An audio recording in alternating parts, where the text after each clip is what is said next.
Welcome to Allies or Enemies. I am Sean. And I am Jess, and today we are looking at Get on Board Paris and Roma, which was designed by Saashi.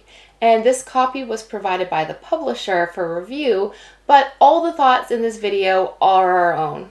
And this is the second Get on Board game. The first one was London and New York, but there are a lot of similarities here. This one is still, this is mostly a flip and write game, but there are also bits that you're going to put out on the board. And in this game, you are creating a transit system, and you're going to be picking up people and visiting different places, and all of that is going to be determined by flipping the cards. But you know what? We'll do a better job if we actually just explain the game, so let's look at how to play. At the start of the game, players are randomly assigned a home station and a personal objective of places they need to visit. And two common objectives are also added to the board. Each turn, one player flips the top metro ticket, and then everyone takes turns building their route with the number on the ticket telling them how many route markers to place and how many turns there will need to be.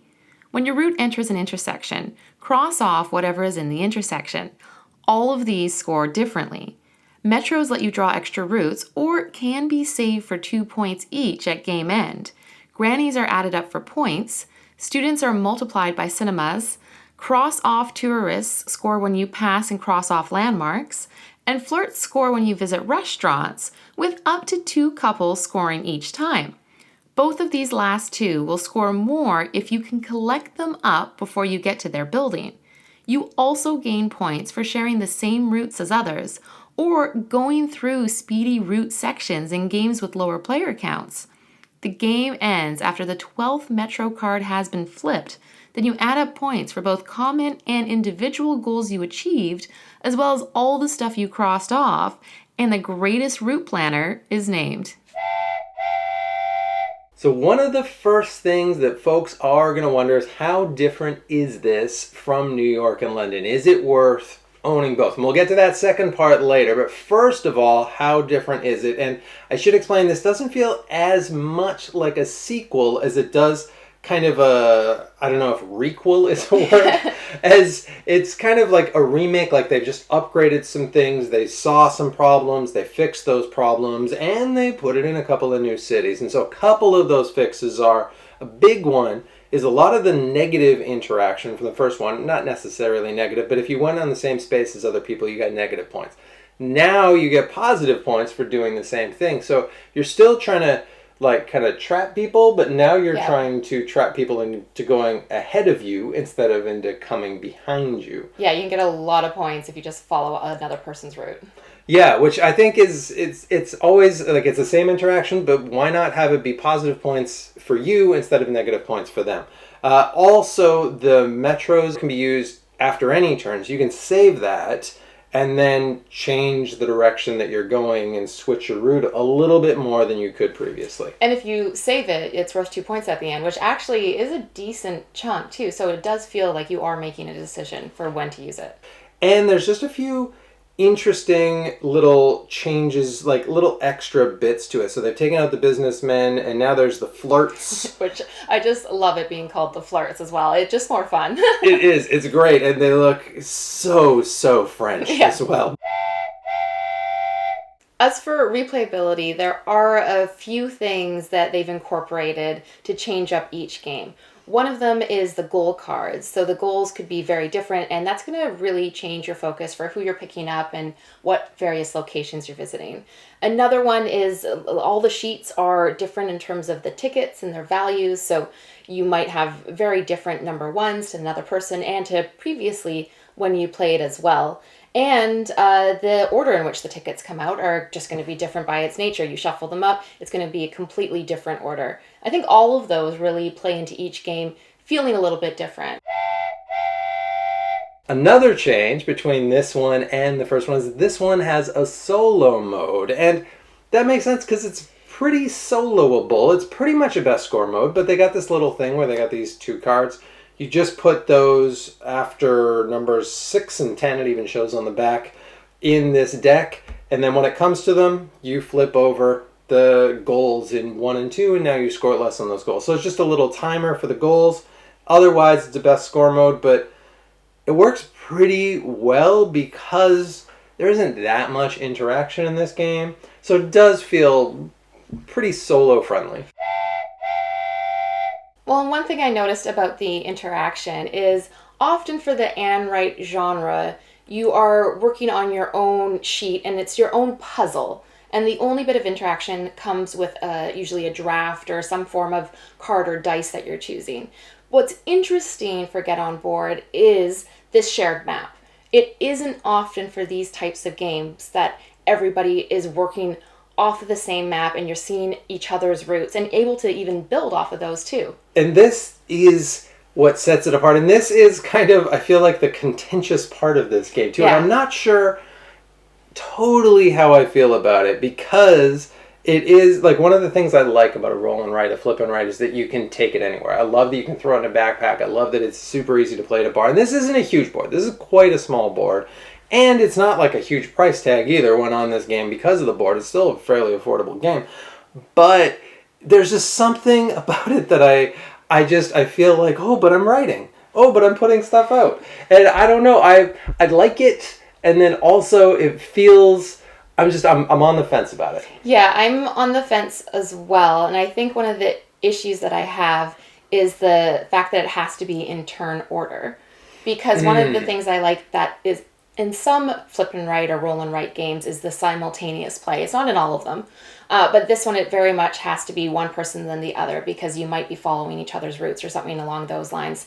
And at 4 players, it can be a while before your turn. And turns are quick. But if you're first one round, then I think you're last the next. So it can just take a long time before you get to go again. Yeah, and when we say a long time, like, this is still, it's going to be like a 30-minute game at max. Yeah. Like, it's not going to be, like, we're not talking about this long game. We're just saying it's going to be a little longer than you might want. But I do really appreciate what they did here, that the Paris side is 4 to 5.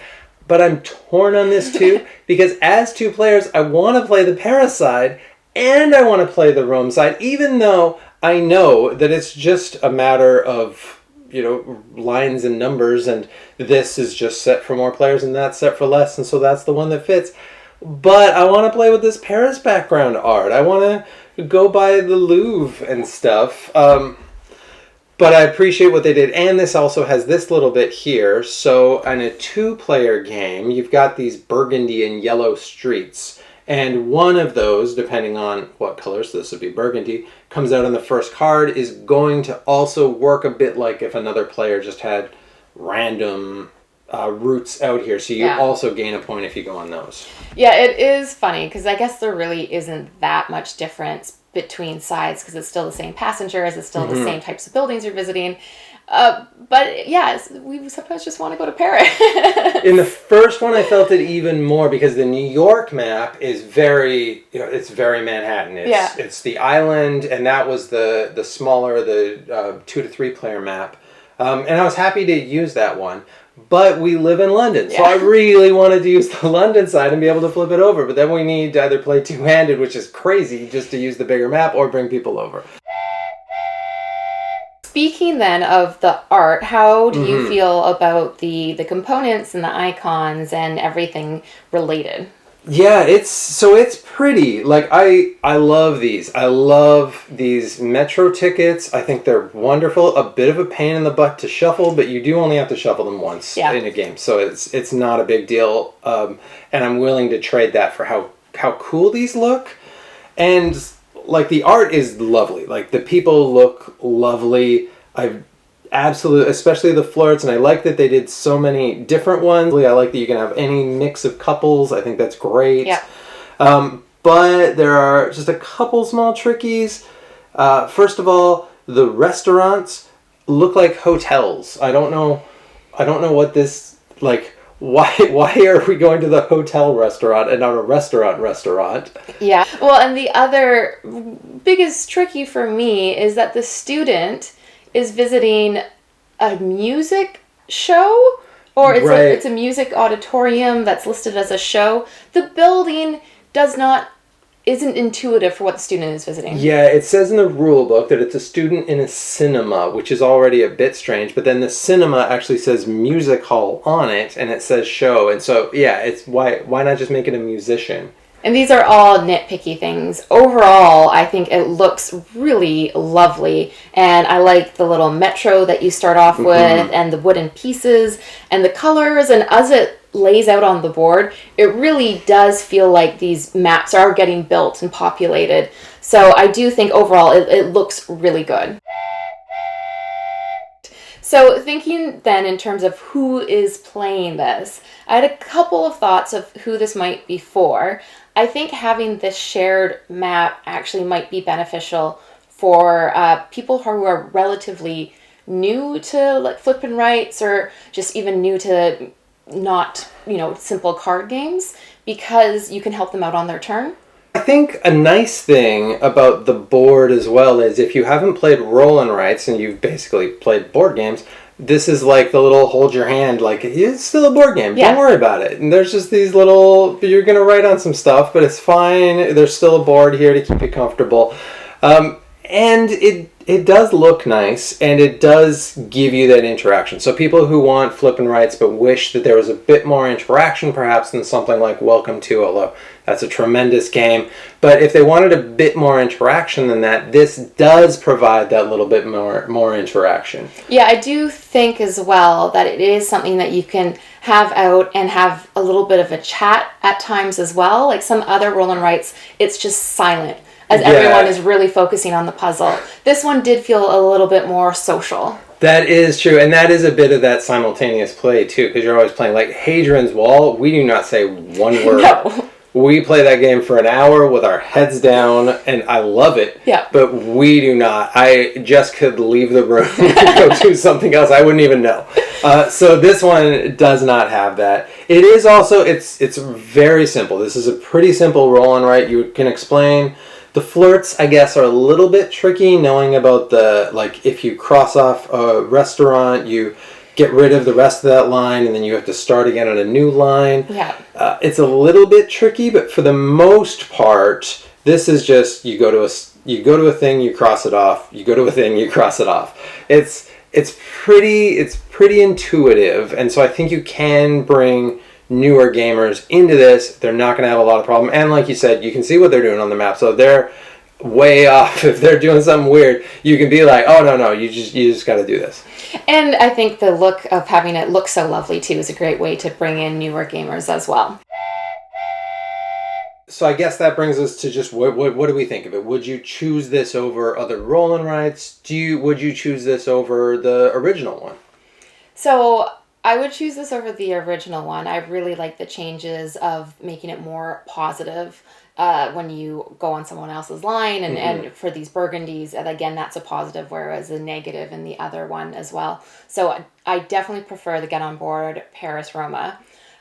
In terms of other roll and writes, so I think what I like is that this is different to the other ones we have. So I love roll and writes, and I wouldn't, and flip and writes, and I wouldn't put this in my top ones, but I do like that it feels different enough, because it that shared board does give it, I think, its own place. Yeah, I totally agree with you on all of that. Like if you are choosing between this and New York and London, I think it's a no-brainer. I think this does a lot of the same things, but better, and it adds a few other things. If you already have New York and London, does this add enough? I'm not sure about that. It really depends how much you already like New York and London, how much you want just a little bit different, how much you're like us and you just want to see the different cities in the background. It makes a difference to me. It may or may not make a difference to you. And as it compares to other roll and writes, what I would say is, if you see this and you think, you know what, I like a city roll and write, but I'm not sure I want the shared board, one I might check out is Next Station London or Next Station Tokyo. I think that those are lovely. If you see this and you think, oh yeah, I like this, like drawing on the thing, but I don't know, or I like this route building, but I don't know if I need as much interaction, I maybe would check out Metro X, which I think is a terrific game. If you think, you know what, I'd like to put little things onto a board and I'd like to write stuff off to the side, well, I tell you what, this is the game. That's exactly what this does.